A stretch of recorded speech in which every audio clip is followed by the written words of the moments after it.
Misaotranao zay raha eo no ny famondramponao sy ny fitiavanao. Misaotranao zay fa fahasoavana avy aminao ny mahatozao anay.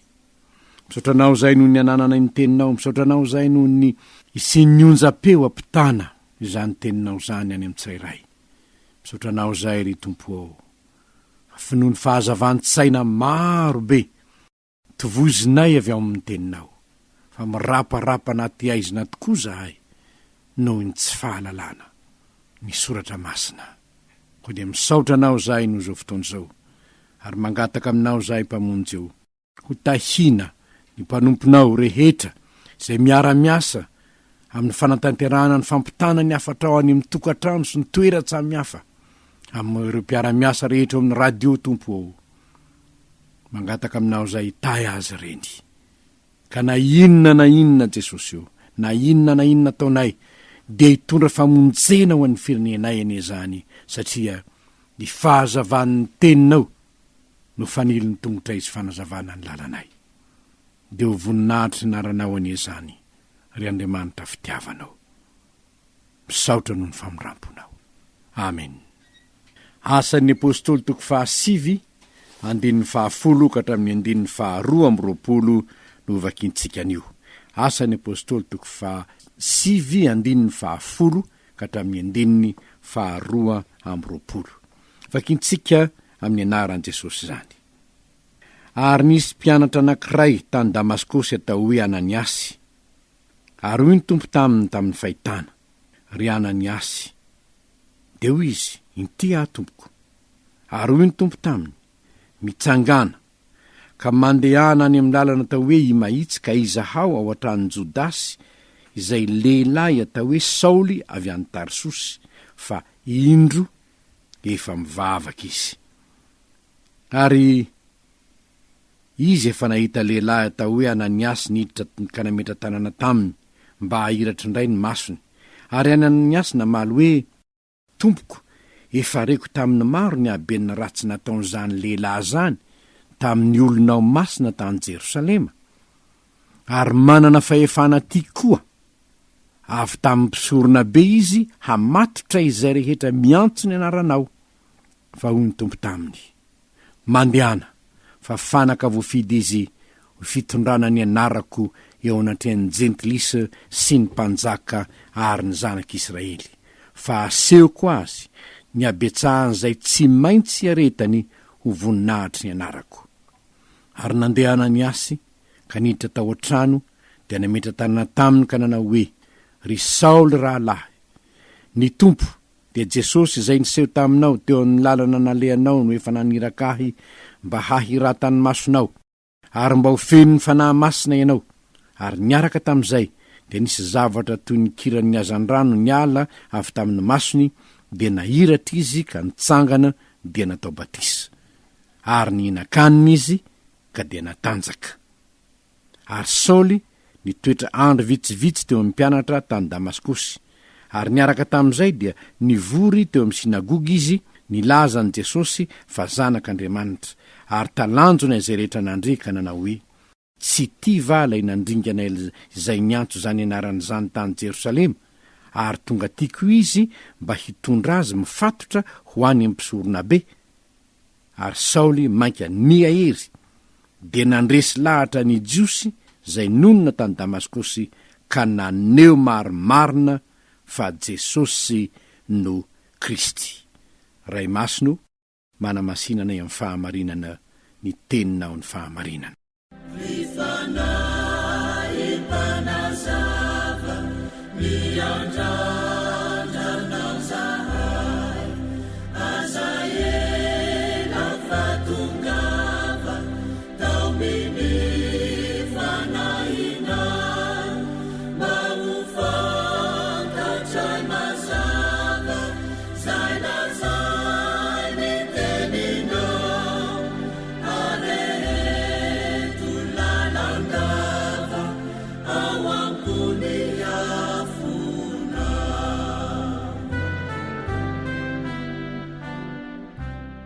Misy fahamarina vitsivitsy ry havana, tsongaitsika indray avy amin'izay nivakina teo, ary averiny indray fa isy fiantraikany eo amin'ny fiainantsika andavanandro ireo fahamarinana ireo. Ny fahamarinana voalohany dia izao: nafana fo loatra tamin'ny fivavahana natolotry ny razany Saoly ka nanenjika ny kristianina. Nafana fo loatra tamin'ny fivavahana natolotry ny razany Saoly ka nanenjika ny kristianina. Hitantsika amin'ny tantarany Saoly amin'ny hoe ny andininy voalohany hoe Saoly ny fofofofo fandrahonana sy famonoana tamin'ny mpianatry ny Tompo ihany. Ny tohin'izany dia hoe ny andininy 410 manana fahefana tikoa avy tamin'ny mpisorona be izy hamatotra izay rehetra miantso ny anaranao. Fa iza moa Saoly? Efa nilazaintsika tany aloha fa Saoly dia mpianatry Gamaliela, fariseo, tovolana fanafo, ary resy lahatra fa ny fivavahana nampianarin'ny fariseo azy ihany dia ny testamenta taloha. Izany ny fivavahana marina, ka na iza manohitra izany dia manohitra an'Andriamanitra izy, ary satria manohitra an'Andriamanitra izy dia mendrika ho gadrana, mendrika ho vonoina. Ary zany nahatonga azy ho isan'ny mpamono ny Stefanina, mpiazona ny fitafian'ireo mpitorabato ny Stefanina. Efa hitantsika tamin'ny toko 9. Saoly nampahoro-mafy ny fiangonana, 7 nidirana isa-trano sady nosariany na ny lehilahy na ny vehivavy nataony tao tranomaizina. Dia izao ndray izy ho an'ny Damaskosy. Efa hitantsika ihany koa zany nahazo taratasy ho an'ny Damaskosy aninona any hitondra ny kristianina afatotra ho an'ny Jerosalema ho vonoina tahaka ny Stefanina koa. Disy ve izy sa tsia? Raha ny fijery tsotro zao tsy diso izy. Niazona ny fampianarana voatolotry ny razany izy. Zany ny fijery azy.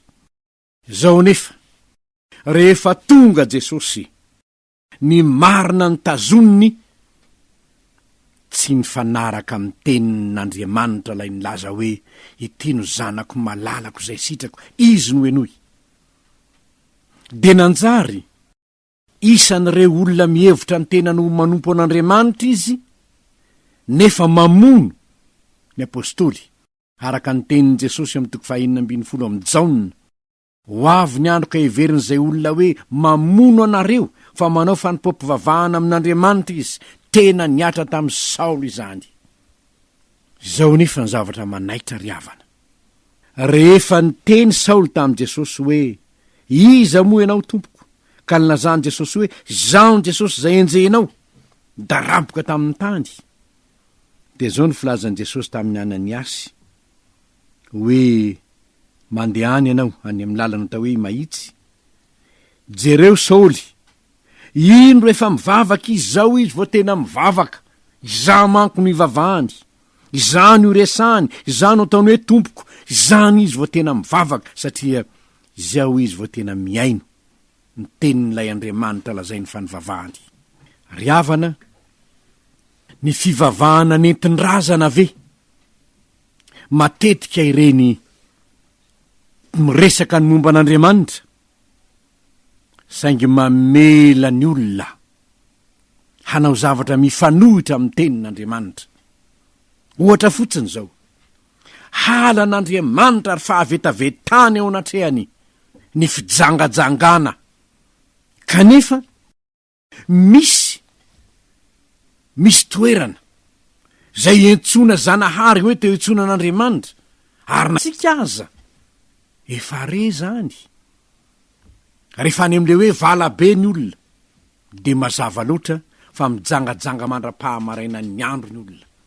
Miantso ny Zanahary anefa ne, miantso hoe Zanahary, ary misy aza mampalahelo, misy aza olona ho fiangonana nefa miaina amin'ny fijangajangana. Anjarany tsairay ny mieritreritra ny amin'izany.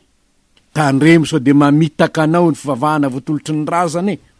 Ny fanompo-tsampy de mbola atao, na de efa mihevitra ny tena ho kristianina aza, mbola manaja ny zory firarazany. Rehefa misy zavatra atao de mbola mandraraka kely zavatra tahaka an'izao, vo avy any am-piangonana de nentina tany am-piangonana ny razana de noho ny andeha ny tomobila de rarahana toka aloha ny kidiarana. Izany rehetrarehetra zany fivavahan-drazana namitaka ny tsika izany ry havana, mamitaka izany. Ary milaza amintsika rehetra Andriamanitra fa tsy mahasoa antsika izany raha Jehova no Andriamanitra manara azy, raha bala no Andriamanitra manara azy. I Saoly rehefa niona tamin'i Jesosy izy, tsy ny fivavahan-drazany intsony, tsy ny fanenjehana ny kristianina intsony, fa ny fiarahany tamin'ny kristianina rehefa avy eo. Ho hitantsika ny tantara manaraka. Fa zay tiako tariana saintsika de no hoe fivavahana manao ahoana ny fivavahana rahantsika raha miantso an'Andriamanitra isika. Fa niantso an'Andriamanitra ne Saoly io hoe mpisorona be aneny nanome azy ny fahefana hisambotra ny kristianina hitondra azy ho any Jerosalema atao an-tranon'i iziny. Saingy izao vokatry ny fahadisony tsy fahafantaran'ilay Andriamanitra marina, na de fa fantany aza nininy tsy ny fantarina. Hitany mason'izao ny asa mahagaga nataon'i Jesosy, hitany mpisorona be ne zany. Jesosy anika nitsaraina teo anatrehany sinadrona sy ny mpisorona be, ny asa mahagaga nataon'i Jesosy ne fantany zany. Fa saingy ny fifikirany tamin'ny fivavahana natolotry ny razana zay tsy nekeny Jesosy intsony, satria tsy ny fanatitra any amin'ny tempoly intsony ny famonjena manomboka hatramin'izao, fa ny ranony zanak'Andriamanitra teo amin'ny hazo fijaliana. Ry havana, mila miova toe-tsaina isika kristianina, mila miova toe-tsaina isika kristianina. Fa ny fivavahana ny vavahany razantsika raha tsy fivavahana kristianina de manjary manohitra an'Andriamanitra tahaka ny nataon'ny Saoly. De anjarantsika ny mandiny tena ary manomboka hatramin'izao. Manaiky an'i Jesosy marina ve tsika? Fa ny olona manaiky an'i Jesosy marina ny olona tarihin'Andriamanitra iona aminy. Raha tsy nilaina Jesosy havako, raha tsy nilaina Jesosy, tsy nisy ny hazo fijaliana. Ary tsy ho niteny ilay Andriamanitra ny Baiboly ana hoe ty no zanako malarako zay sitrako, izy no henoy. Fantaniana mipetraka aminy sy aminao de zao. Inona ny fivavahan-drazana narahana teto Madagasikara mifanaraka amin'ny tenin'i Jesosy ve ireny sa tsia? Fa raha tsy mifanaraka amin'ny tenin'i Jesosy ireny, de ho Saoly mpanenjika ny kristianina isika. Ho fahavalon'i Jesosy isika. Saoly nahoana ianao ny manenjika? Zao ary ny fanontaniana ho antsika kristianina indrindraindrindra. Raha ny olona hafa moa no tsy mety miala ny fivavahana tolotry ny razany, anjarantsika ny manazava ny sainy rehefa aveo. Fa isika zay efa miditra any am-piangonana, isika zay efa mandray kominio, efa mandray fanasan'ny Tompo, nefa isika mbola minomino foana ny fampianarana voatolotry ny razana fa tsy ny tenin'ny Kristy, de milaza amintsika fa tsy hisy fahazavana eo amin'ny fireneny raha tsy isika aloha no resy lahatra zany fahazavana zany.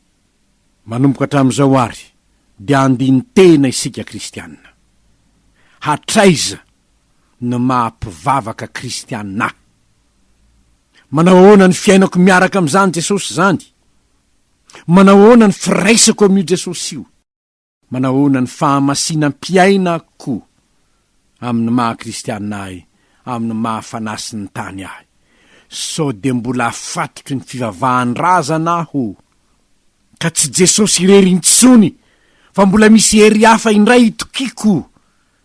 Raha piaro ny tediavina, Jehova ny piaro ahy, Jehova ny piandry ahy.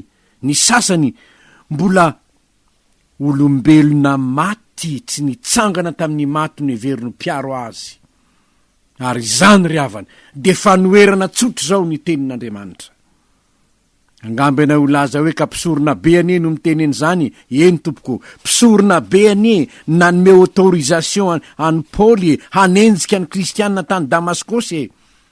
Na iza na mpisorona be iza na mpisorona be iza, raha manome autorisation anao zao izy, autorisation araka ny tenin'Andriamanitra ve zany?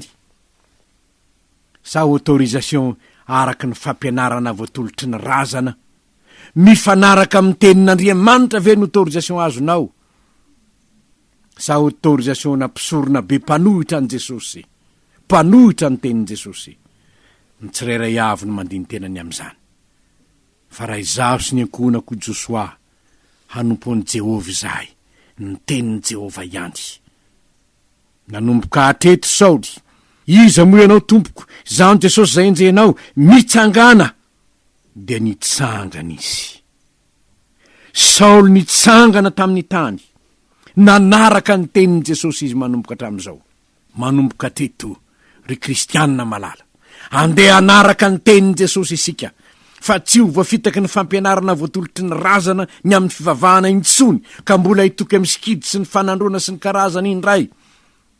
Mbola hiaina sanatria amin'ny fahavetavetana sy ny fijangajangana sy ny fahalovana, fa izany ny mahalo ny firenentsika.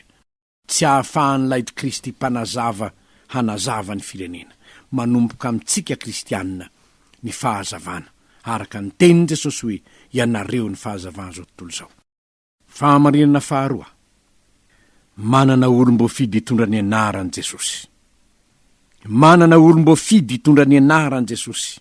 Ny 5:10, raha nilaza Ananiasy hoe zany lehilahy zany eneka zao ny momba azy, manana autorisation avy any ampisorona be izy, amatra zay olona mitery mitory zany anaranao zany. Izao ny tenin'i Jesosy taminy. Marina fa mpanenjika izy teo aloha, saingy zao mandehana ianao ry Ananiasy, fanaka voafidy izy. Mpanenjika tonga fanaka voafidy. Fanaka voafidy hoe aseho koa azy ho Jesosy, ny habetsahan'izay tsy maintsy areta no voninahitry ny anarako. 5:20. Fanaka voafidy hoe eto aho de te hitarika ny saintsika kristianina ny amin'ny hoe fifidianan'i Jesosy io. Satria izao manko ny teniny, tsy ianareo no nifidy ahy fa izaho no nifidy anareo. Ny mpianatra ny lazany, tsy Saoly ihany ny lazany, fa ny mpianany, izaho no nifidy anareo. Fifidianana hoe raha mba fantatsika manko ny asarbidiny zany teny zany, hoe iza moa no miteny. Zavatra anankiray mahalehibe ny zavatra tenenina manko ry havana dia ilay olona miteny. Samy hafa ny fandraisanao ny teny. Raha olon-tsotra no miteny azy, na manam-pahefana no miteny azy, na ny président de la république no miteny azy, samy hafa aminao ny havesatra ireo teny ireo, satria miankina amin'ilay ny teny ny havesatra ny teny. Ka eto sika dia Jesosy no ny teny amin'ny Saoly hoe fanaka voafidy izy ho fitondrana ny anarako. Raha tany ampianarana zay ry havana, dia tena nanaitray ny tenin'ity professeur de dogmatique, mpampianatra fotom-pampianarana amin'ny teolozia. Zao ozy no ambarako aminareo ny amin'ny fanjakan'Andriamanitra. Ao amin'ny fanjakan'Andriamanitra ozy de misy afisy anankiroa. Ny afisy anankiray ozy de ety ivelany fanjakan'Andriamanitra. Ary zao ny antsoantso: ianareo rehetra zay mangetaheta mankanesa amin'ny rano, mivoantsika rehetra ny fanjakan'ny lanitra. Ary marina tokoa zany, satria Jesosy nilaza hoe mankanesa ty amiko ianareo rehetra zay miasa fatra sy mavesatra entana, izaho no anomenareo fitsarana. Any ivelan'ny fanjakan'Andriamanitra zay ho izy, ao ivelan'ny vavahady ho izy. Kanefa amin'ny vavahady io, tokana ihany vavahady io, Jesosy io vavahady io. Raha te hiditra atao fanjakan'Andriamanitra ianao, minoan Jesosy, midira eo amin'ny Jesosy, fa izy ny varavarana, izy ny vavahady idiran'ny olona. Be de be ozy ny olona mamaky izany filazana lehibe ivelan'ny vavahady zany. Betsaka ny olona mamaky zany izy. Nefa ny maro izy mandalo fotsiny, tsy te hiditra ao izy. Mandalo fotsiny fa tsy te hiditra ao izy. Marina tokoa zany ry havana.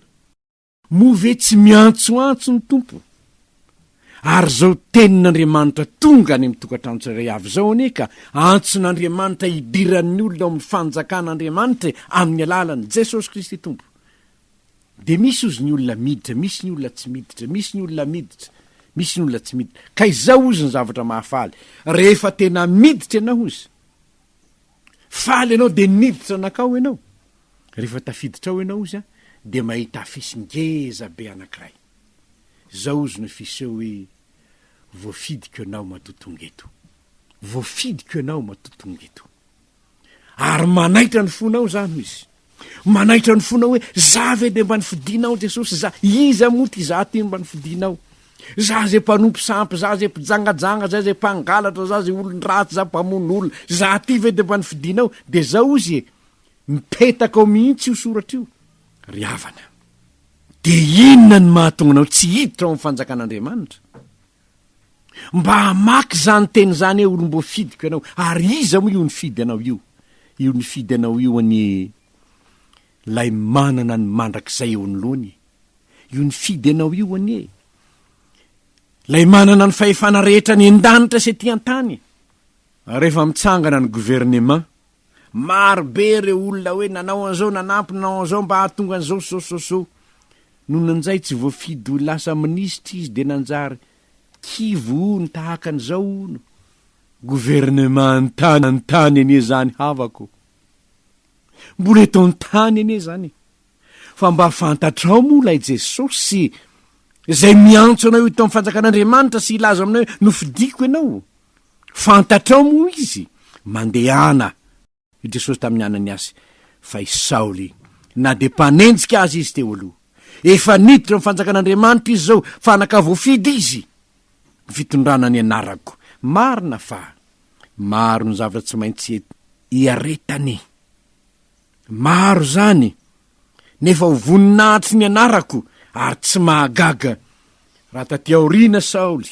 rehefa tonga Paoly izy de nilaza hoe vonina tokoa aho tsy ny ahafatotra ihany fa na de ho faty any Jerosalema aza ho voninahitry ny anarany Kristy Jesosy ianao koa ni ianao rehefa tena nandray an' Jesosy ianao tafiditra marina amin'ny fanjakan'Andriamanitra ianao tonga zanak'Andriamanitra ianao nomena tompoka aseny fanahy masina ianao de tsarovy e fa olom-bo fidy ianao novidiny Jesosy tamin'ny rano ianao nofidiny andova fiainana mandrak'izay ianao ary satria vofidiny ianao inona anao ndraikitrao rehefa voafidy ianao raha voafidy ho directeur ianao raha voafidy ho chef de service ianao raha nofidiny directeur ianao na nofidiny ministre ianao ho zao no zao inona anao ndraikitrao hanome voninahitra lay nifidy ianao ary raha manam-pahefana ny fidiny Jesosy ianao hitondra fanjakana hanome voninahitra ny anaran'i Jesosy no antony aza hitsakitsahana izany voninahitra nomeny Jesosy ianao zany mahamenatra ry havana mahamenatra indraindray mandre hoe zaosy zao ny toetrany ry manam-pahefany ry zaosy zao ny toetrany ry olona ambony ry zaosy zao ny toetrany ry havana mba tsy ho sanatry izany laza ratsy eny ho lazanao raha mpitondra fanjakana ianao ka sanatr'in'izany ho reniny olona hoe mpijangajangana mpamon'olona na mpangalatra mpanodikodina volam-panjakana etsetraetsetra mba tsy ho izany eny ho lazanao raha ny fidin'ny Tompoko ianao mpitondra fanjakana fa ho laza tsara manome voninahitra ny anaran'i Jesosy eny mba tsy hanenenanao zany rehefa esoriny aminao ny fitondrana ndray andro any i Saoly zao ny teniny tany ampiafarany ny fiainany na tanteraka ny fihazakazahako mba tsy homenatra ny ianao ho lay mpanompon'Andriamanitra irairana mangy manam-pahefany izy mivavaka ataoko eo anatrehan'i Jesosy Tompoko izy de zao mba tsy homenatra ny ianao ndray andro any raha nytany ianao Jesosy ka ataony hoe inona ny nampiasanao ny fahefana ny meko anao zay ny fidianako anao ry havana fa ny fahamarinana farany de zao vao mainka nahery Saoly nandresy lahatra ny jiosy noho na tany Damaskosy baran' Jesosy lay Jesosy zay nitsiratsirainy lay Jesosy zay nenjeny lay Jesosy tsy nirara iny rehefa niona tamin'i Jesosy izy niova tanteraka ny toetsainy ka tsy nanana na inona tsony tao anatiny izy afa-tsy zao hitory an' Jesosy voaompo tamin'ny azo fijaliana lay Kristy izy no mpamonjy mba ho toy izany avokoa ny kristianina rehetra satria tsy misy famonjena mihafa afa-tsy eo amin'i Jesosy rery ihany ivavaka isika misaotranao zay ray eo noho ny famondramponao nampafantaranao anay fa mety mamitaka anay ny fivavahan-drazanay raha tsy mino an Jesosy izahay. Misotranao koa mba nifidy anay ianao mpanomponao Jesosy. Mpiara-miasa aminao, Tompo, ny malagasy maro zay fananaky anao anie, dia hiresaka ny mombanao amin'ny mpiarabelona aminy mba ho anao Madagasikara. Amin'ny anaranao Jesosy no anaovanay izany vavaka izany. Amen.